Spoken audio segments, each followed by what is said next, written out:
Nyt mä haluan kertoa muutaman jutun. Mikä johtaa ajatuksen läpimurtoon? Kun meille ihmisille esitellään joka päivä 40 000 ajatusta tai ideaa, joihin meidän toivotaan uskovan. Mikä johtaa ajatuksen läpimurtoon? Okei. Ihmisille kerrotaan ajatuksista, ideoista, oivalluksista tarinoilla.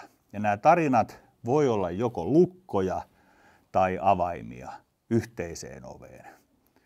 Minkälaisia? No, yksi juttu on tämä. Jos esittää uuden asian uutena, on helposti käsittämätön. Jos esittää vanhan asian vanhalla tavalla, on tylsä. Eli että mitä siis pitäisi tehdä? No silloin voi ajatella vaikkapa näin. Tämä kuva ei liity tähän juttuun mitenkään. Pistin sen tuonne vaan huvikseni.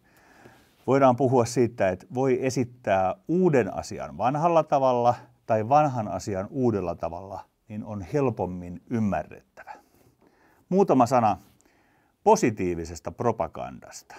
Mitäs tämä propaganda on? Ennen ensimmäistä maailmansotaa propaganda nähtiin ihan tavallisena asiana.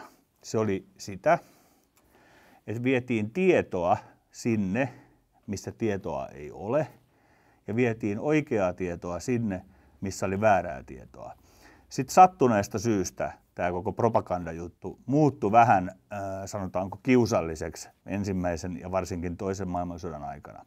Mutta palataan askel taaksepäin. Tarinat. Ensin tarvitaan joku juttu, jolla herätetään mielenkiinto, jolla avataan se kanava.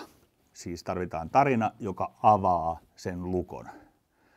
Sitten me esitetään joku juttu, uusi asia vanhalla tavalla, vanha asia uudella tavalla.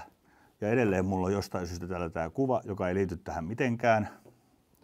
Se on muuten kiilo päältä, aika kiva.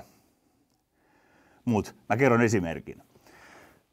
Yksi maailman historian käytetyimpiä lauseita on se, että mä sanon, että minä rakastan sinua. No, kokeillaanpas tätä juttua toisinpäin.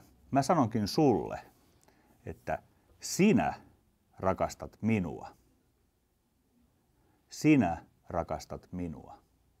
Mitäs luulet, että tapahtuu, kun sanoo näin?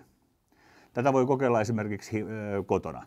Sanoakin sille puoliskolle tai kenelle tahansa siellä, että hei, sinä rakastat minua.